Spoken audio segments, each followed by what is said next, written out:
Descubre qué hay detrás de tu forma de comer y atrévete a vivir la vida que se te antoja. Esto es ¿De qué tiene hambre tu vida? Con Ana Arismendi.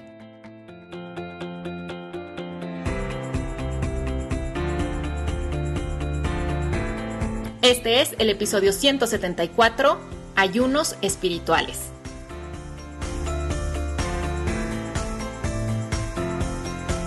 Hola comunidad, bienvenidos a un nuevo episodio de este podcast donde hablamos sobre psicología de la alimentación, la disciplina que estudia cómo los factores mentales, emocionales y sociales impactan en nuestra manera de comer. Yo soy Ana Arismendi, directora y fundadora del Instituto de Psicología de la Alimentación, la organización líder en Hispanoamérica sobre este tema, desde donde hacemos investigación, ofrecemos cursos, talleres y procesos individuales, así como formación para profesionales de la salud en esta especialidad. Más información sobre el instituto y todo lo que ofrecemos en psicoalimentación.com. Con mucho gusto les aviso que están abiertas las inscripciones al taller online Escribir para Sanar, que es un taller hermoso a través del cual van a aprender a utilizar la escritura terapéutica para entender su relación con la comida, manejar las emociones, cambiar creencias, trabajar con los miedos, sanar al niño interior, trabajar con los padres, perdonar, tomar decisiones y manifestar la vida que desean. Y todo esto en un taller que tiene una duración de tan solo 30 días. La dinámica del taller es la siguiente. En cuanto se inscriben, tienen acceso al salón virtual, donde cada día se publicará un nuevo ejercicio de escritura explicado a través de un audio y un ejemplo por escrito. La idea es que cada día entren al salón virtual, escuchen el ejercicio y lo hagan en ese día. Los ejercicios de escritura les tomarán entre 20 y 40 minutos aproximadamente y están diseñados para que puedan ser realizados en el tiempo de un día. Los ejercicios van incrementando en profundidad, así es que es importante realizarlos en orden. Una vez que han terminado su ejercicio, las invito a compartir su experiencia en nuestro grupo privado de Facebook, donde se llenarán de inspiración a través del trabajo de otras compañeras y donde también respondo dudas y hago observaciones a sus trabajos que les ayuden a profundizar todavía más. Además, cada semana hay una sesión vivencial a través de una transmisión en vivo en nuestro grupo.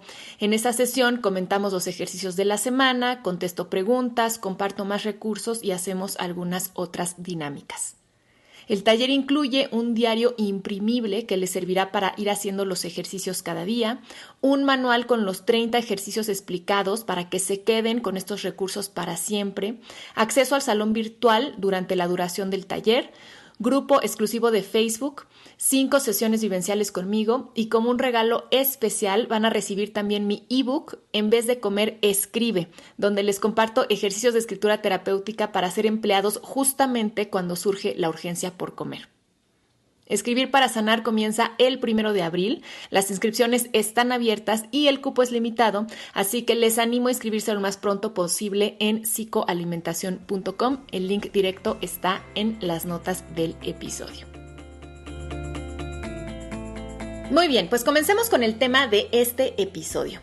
Fíjense que hace un par de semanas me llegó el siguiente mensaje de una exalumna de mis talleres. Querida Ana, ahora que viene Cuaresma, quiero hacer privaciones de alimentos por cuestiones espirituales. ¿Crees que pueda ser perjudicial en mis avances, tomando en cuenta que vengo de desórdenes alimenticios? Me pareció una pregunta interesante y además de contestarle a ella en privado, decidí preguntar en mis historias de Instagram si alguien más sentía que las restricciones alimentarias religiosas eran disparadores de conductas alimentarias alteradas. Y para mi sorpresa, recibí un mar de comentarios relacionados. Algunas personas se sentían identificadas y consideraban que estas prácticas sí eran disparadores de conductas alimentarias alteradas. Algunas personas me contaron sus historias personales sobre cómo las prácticas religiosas habían contribuido a su relación distorsionada con la comida e incluso a su trastorno de la conducta alimentaria. Otras personas me compartieron lo contrario, que estas prácticas de ayuno las hacían sentirse en paz y más conectadas con su religión. Y muchas de ustedes me compartieron a detalle las prácticas alimenticias particulares de sus religiones, lo cual me parece fascinante y les agradezco mucho. Entonces, ya que este tema fue de mucho interés, Eso fue lo que me inspiró a dedicarle un episodio del podcast. El ayuno y las restricciones alimentarias forman parte de las tradiciones espirituales de las religiones a lo largo del mundo y de la historia. Imaginen que hay evidencia de ayunos espirituales realizados ya en Egipto, en Grecia, en el Perú prehispánico, obviamente entre comunidades del hinduismo más primitivo y entre algunas tribus nativas de Norteamérica.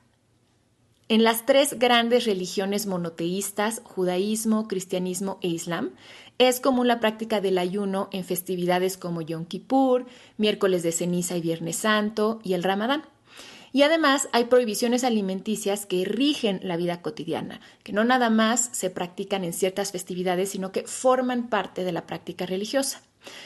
De estas tres religiones, el cristianismo es el más laxo en cuanto a reglas alimenticias, porque no hay alimentos prohibidos expresamente, aunque esto puede variar dentro de las diferentes iglesias cristianas. Hay algunas que sí prohíben el consumo de ciertos alimentos o prohíben, por ejemplo, el consumo del alcohol.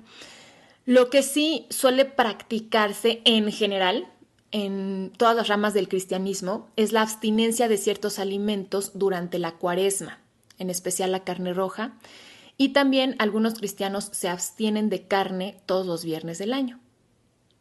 En el judaísmo y en el islam sí se prohíbe el consumo de ciertos alimentos de manera expresa. Se cuentan con reglas sobre cómo deben sacrificarse y prepararse los alimentos permitidos. Los judíos se guían por el kashrut para su alimentación y los alimentos que cumplen con sus preceptos son considerados kosher. A manera general, porque este es un temazo, no se permite el consumo de cerdo, conejo, liebre, caballo, aves de rapiña, mariscos, reptiles, insectos, anfibios y de la sangre, y tampoco está permitido ingerir carne y lácteos al mismo tiempo. En el Islam ocurre algo similar, donde el halal es el conjunto de prácticas permitidas por la religión musulmana asociadas a los alimentos. Aquí los alimentos prohibidos son muy similares a los del judaísmo y a esto se suma la prohibición musulmana de beber alcohol. Las religiones orientales como el budismo y el hinduismo también tienen prácticas ritualizadas de ayuno y algunas prohibiciones alimenticias. Por ejemplo, en el budismo tibetano se practica el ayuno llamado ñune para celebrar el nacimiento e iluminación de Buda. En el hinduismo al ayuno se le llama upavasa y también tiene que ver con celebraciones religiosas regidas por el calendario lunar, donde se suele ayunar los días de luna llena. Esto también lo hacen muchas vertientes del budismo. Además, en el hinduismo se prohíbe la carne de res, la sangre, los huevos, las grasas animales y se desaconseja el consumo de la carne en general.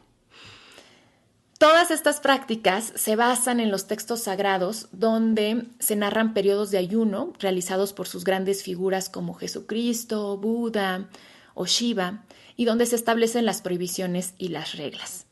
A esto además se le suma lo que las interpretaciones y tradiciones culturales pues han ido añadiendo con el tiempo.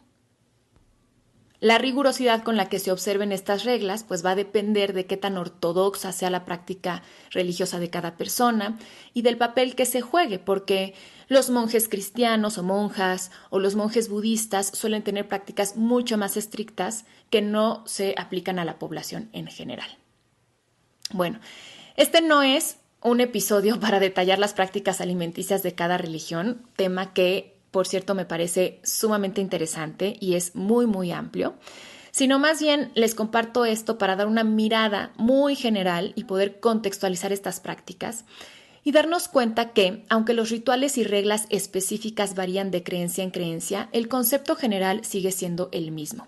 Se cree que los hábitos alimenticios pueden reforzar la disciplina espiritual y el contacto con la deidad. Si quieren saber más del tema, les sugiero el blog de José Ramón Mauleón, que es un profesor de la Universidad del País Vasco, que está dedicado a la sociología de la alimentación. Entonces ahí pueden encontrar explicaciones muy sencillas y con mucho sustento sobre este tema. Y también hay 3 libros muy buenos para entender la relación entre religión y alimentación, que son Historia de la comida de Felipe Fernández Armesto, La cocina sagrada de Deborah Chomsky y El alimento de los dioses de Francisco García, Fernando Lozano y Álvaro de Pereira. Las referencias del blog y de estos 3 libros están en las notas del episodio. Entonces, podemos decir que el ayuno y las restricciones alimentarias se utilizan en las religiones para cultivar principios como la renunciación, la penitencia, el camino medio, para lograr mayor capacidad de concentración, meditación y oración, como un método de purificación del cuerpo y el alma, como una forma de practicar el autocontrol y la fuerza de voluntad, por la creencia de respetar la vida de otros seres vivos, para rememorar pasajes específicos de la vida de alguna deidad, santo o pasaje bíblico, para agradecer por la posibilidad de tener alimentos y ser empático con las personas que no los tienen, para priorizar al alma sobre el cuerpo, para dominar los deseos y necesidades carnales, como medio de conexión con la comunidad, puesto que durante las fiestas es una práctica que involucra a todos y generalmente se realizan comidas grupales para romper los ayunos, y como una forma de identidad, porque al seguir ciertas pautas alimenticias, las personas se identifican con una religión, una cultura y una comunidad. Entonces, como ven, este tipo de prácticas forman parte de las religiones y llevan arraigadas en la cultura por siglos y pueden ser una parte totalmente funcional y de hecho una parte bonita, digamos, de todos estos rituales espirituales. Sin embargo, ¿cuándo pueden representar un riesgo? 1, cuando se convierten en un disparador de conductas alimentarias alteradas. Por ejemplo, si los ayunos disparan después atracones o si disparan otras prácticas dañinas como las autolesiones. 2, cuando se separan del ritual y su intención espiritual y se empiezan a utilizar como mecanismo para controlar el peso o para justificar conductas alimentarias dañinas. Y aquí es importante mencionar que las prácticas alimenticias de diversas religiones siempre forman parte de un ritual donde lo central es la conexión espiritual y no la conducta alimentaria en sí misma. O sea, lo importante de, por ejemplo, la cuaresma, pues no es dejar de comer carne, es lo que la cuaresma significa y todos los otros rituales que se hacen en esa época. Entonces, ninguna de estas prácticas tienen como objetivo una modificación del peso corporal ni un control nutricional. El cambio en la alimentación se realiza como parte de una serie de rituales que incluyen oraciones, lectura de textos sagrados, cambios en la vestimenta, acudir a ceremonias en el templo, etc. Entonces, cuando se empiezan a hacer restricciones, separándolas de todo este contexto, este significado, este ritual y esta intención espiritual, y se empiezan a utilizar, digamos, como una excusa perfecta para restringir la alimentación, controlar el peso y justificar conductas alimentarias dañinas, cuidado. 3. Estas prácticas pueden representar un riesgo cuando se llevan al extremo de perjudicar la salud de una persona, ya sea porque la restricción puede conducir a la desnutrición o a desarrollar conductas alimentarias de riesgo, o cuando se practique todo este tipo de ayunos, cuando el estado de la salud de la persona pues no sería lo más recomendable. De hecho, en la mayoría de las religiones específicamente se dice que, o sea, en qué casos las personas están, digamos, excusadas de hacer los ayunos.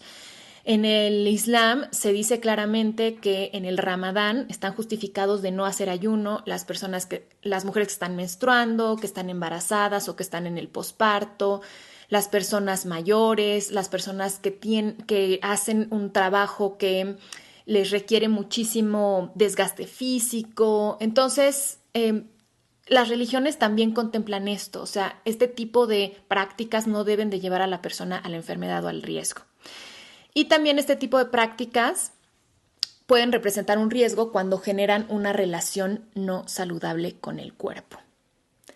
Y sobre estos 2 últimos puntos, desafortunadamente, algunas interpretaciones que se han dado en muchas religiones han generado creencias sobre el cuerpo que, desde mi punto de vista, están distorsionadas y generan sufrimiento. Por ejemplo, considerar al cuerpo como fuente de pecado, considerar las necesidades corporales como algo que debe ser controlado considerar al alma superior que al cuerpo, enaltecer prácticas de descuido al cuerpo, como no darle de comer, no proporcionarle abrigo, no permitirle descanso, herirlo, ser demasiado rígidos con las reglas al punto de causar ansiedad y culpa. E históricamente, esto además ha sido especialmente acentuado para el cuerpo femenino, considerado fuente de pecado, tentación, débil, sucio, hecho solo para la maternidad y donde en muchos casos solo se permiten dos opciones, ser una santa o ser una puta. Hemos visto con los numerosos y tristísimos casos de pedofilia dentro de la Iglesia Católica cómo una visión errónea del cuerpo y de la sexualidad lleva a conductas alteradas y a cometer crímenes y abusos terribles. Y esto a mí me parece muy fuerte porque la palabra religión proviene del latín religare, que significa unir. Y realmente, si lo analizamos, el objetivo de cualquier práctica espiritual y de cualquier religión organizada es eso, es unión, es lograr la unión justamente de cuerpo, mente, espíritu, emociones, de lo terrenal con lo divino, de la unidad con la totalidad, la unión de una comunidad. Y tristemente, lo que han hecho muchas religiones es lo opuesto, separar al cuerpo del alma, separar al hombre de la mujer, a lo femenino de lo masculino, separarse a sí mismos de otras comunidades solo porque sus creencias son diferentes. Yo creo que, y voy a hablar por la religión católica, que aunque no practico, vivo en un contexto católico, creo que ha hecho mucho daño esta visión separatista de cuerpo y espíritu, donde se cree que el cuerpo es menos, es fuente de tentación, donde se cree que entonces hay que disciplinarlo, hay que controlarlo, hay que hacer caso omiso de las necesidades, cuando, bueno, yo creo lo opuesto. Yo creo que nuestro cuerpo es fuente de espiritualidad, somos nuestro cuerpo, no hay una separación entre mente, emociones, espíritu y cuerpo, somos uno y por lo tanto cuidar a nuestro cuerpo, conocerlo, es una vía espiritual. La sexualidad puede ser una vía de espiritualidad, la alimentación es una vía de espiritualidad. En la religión católica, pues se cuenta con una larguísima lista de mujeres consideradas mártires y santas que fueron famosas porque se privaron de alimento. Hay una muy famosa que es Santa Vilgefortis, que fue una mártir portuguesa medieval, que es conocida en Hispanoamérica como Santa Librada, y cuyos severos ayunos fueron admirados. De hecho, el nombre Vilgefortis significa Virgen Fuerte. Según cuenta la leyenda, Vilgefortis fue prometida en matrimonio por su padre al rey moro de Sicilia. Para evitar el casamiento con un musulmán, ella tomó el voto de castidad y pidió a Dios que la convirtiera en un ser repulsivo.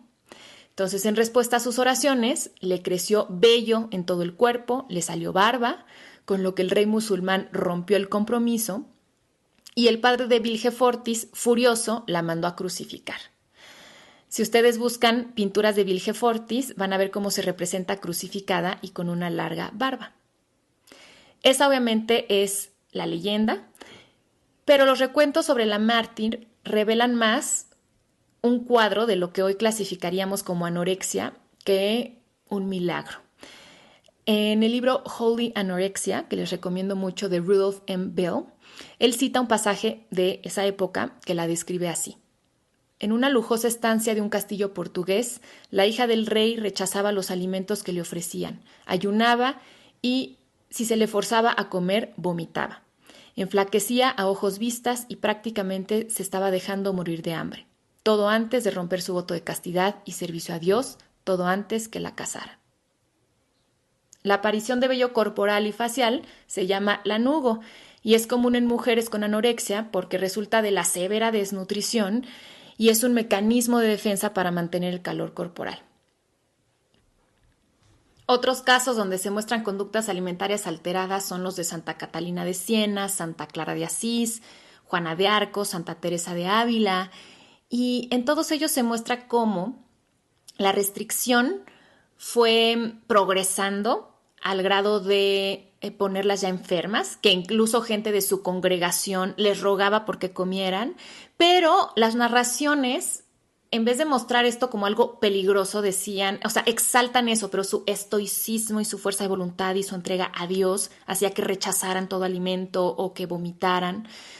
Se habla también de cosas curiosas, de cómo, por ejemplo, en los casos de algunas monjas, pues de pronto les daban ataques de lo que ahora diríamos son atracones. Y hay narraciones que dicen pues que las monjas, después de hacer varios días de ayuno, iban con desesperación a la cocina y a las bodegas y a las alacenas y comían todo lo que encontraban.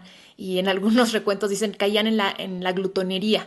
Pero entonces la iglesia lo explicaba como, claro, son tentaciones que le había puesto el demonio, el diablo, o eran posesiones, en ese momento estaban poseídas.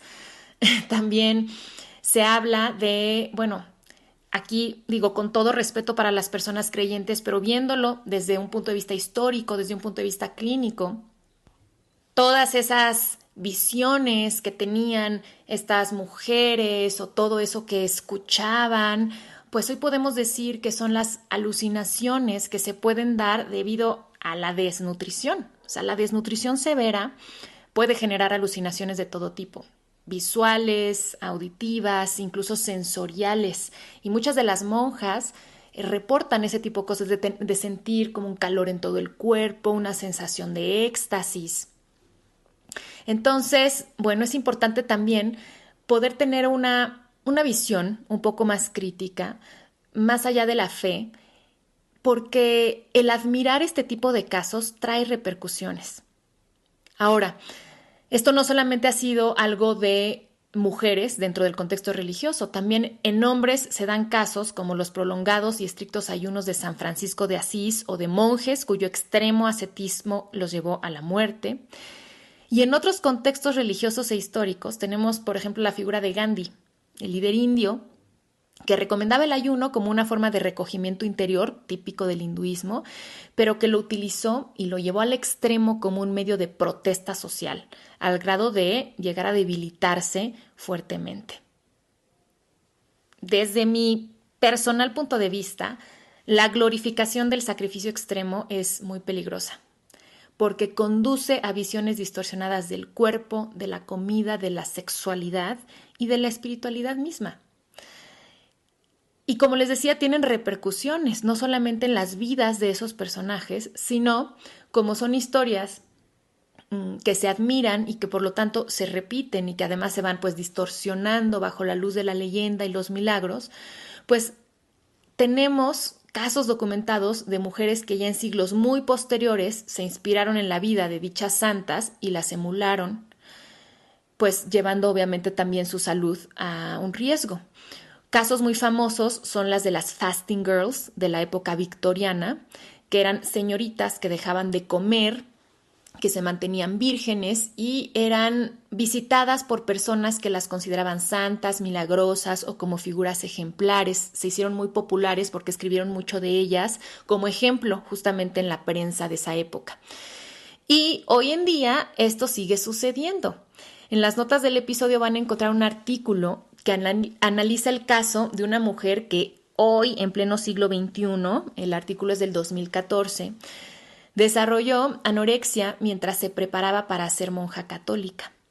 Ella reporta que su restricción alimenticia no tenía como objetivo la delgadez, sino la cercanía con Dios y la esperanza de convertirse en santa.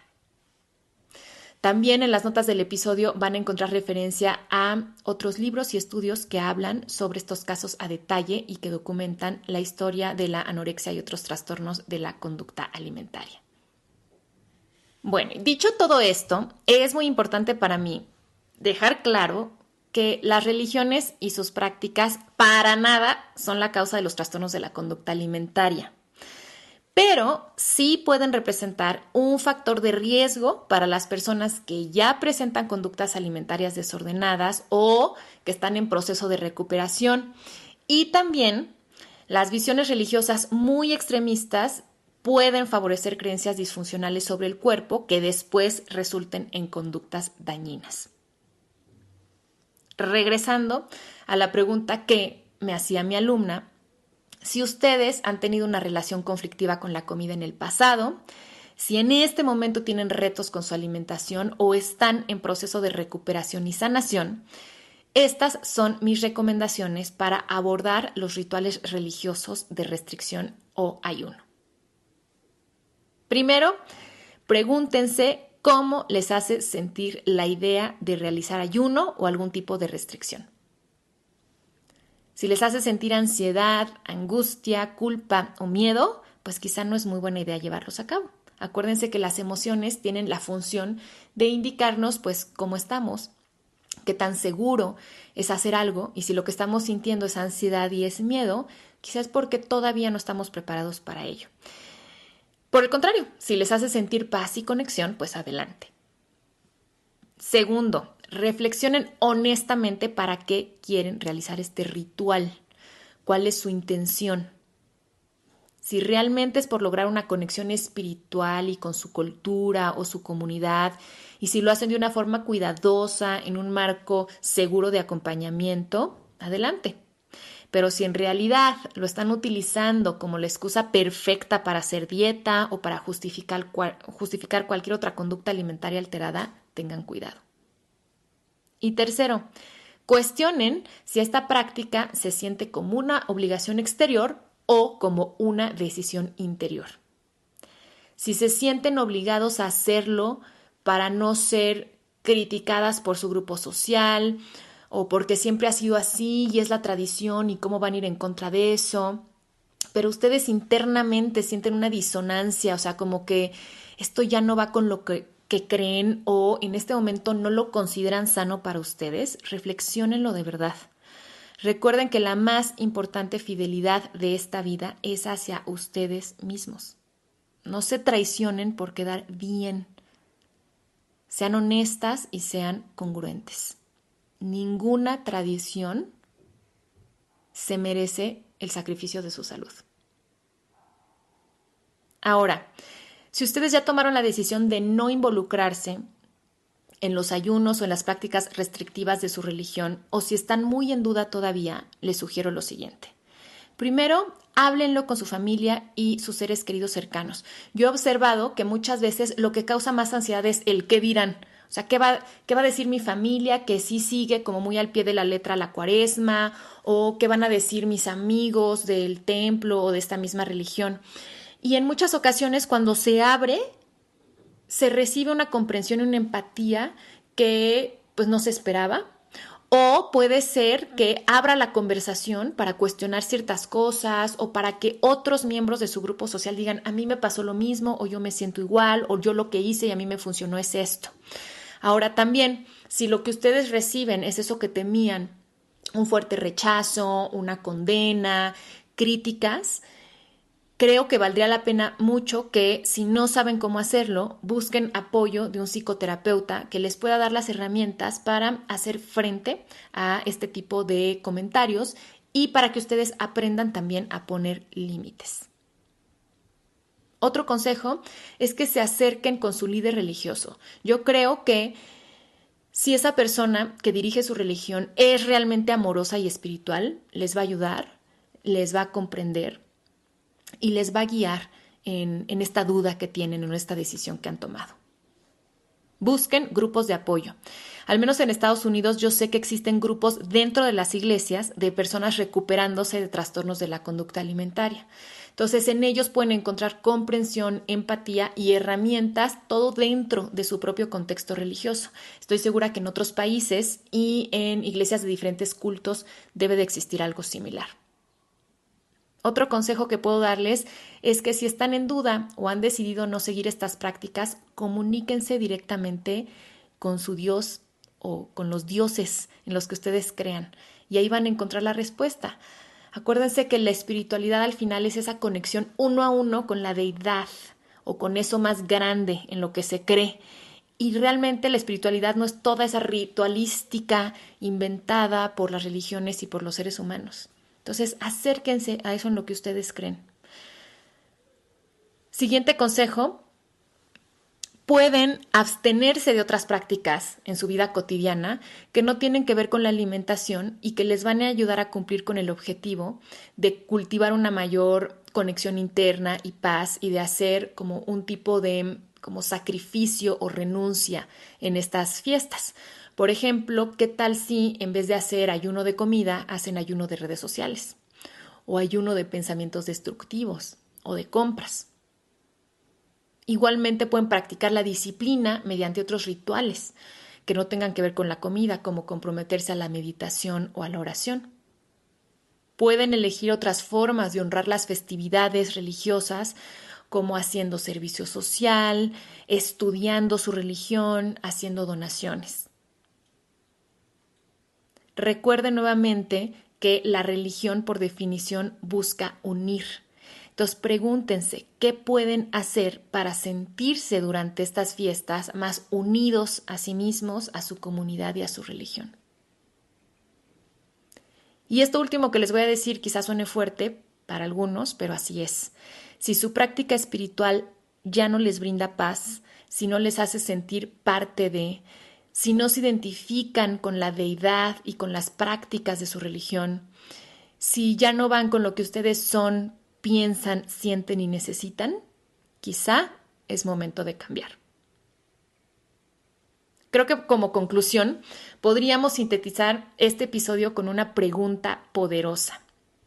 Ante la duda, si seguir o no el ayuno de su religión, si seguir o no las prácticas restrictivas alimenticias, pregúntense lo siguiente. Al seguir estas prácticas alimenticias, ¿lo hacen desde el amor o desde el miedo? Espero que este episodio les sirva. Gracias a mi querida alumna que dio pie a este tema tan interesante. Y recuerden que si están disfrutando este podcast, la mejor manera de apoyarlo es compartiéndolo con otras personas, suscribiéndose a través de la plataforma en que lo escuchen, ya sea Spotify, iTunes, Google Podcast o YouTube, dándole like a sus episodios favoritos, dejando comentarios, haciendo preguntas y escribiendo reseñas y valoraciones.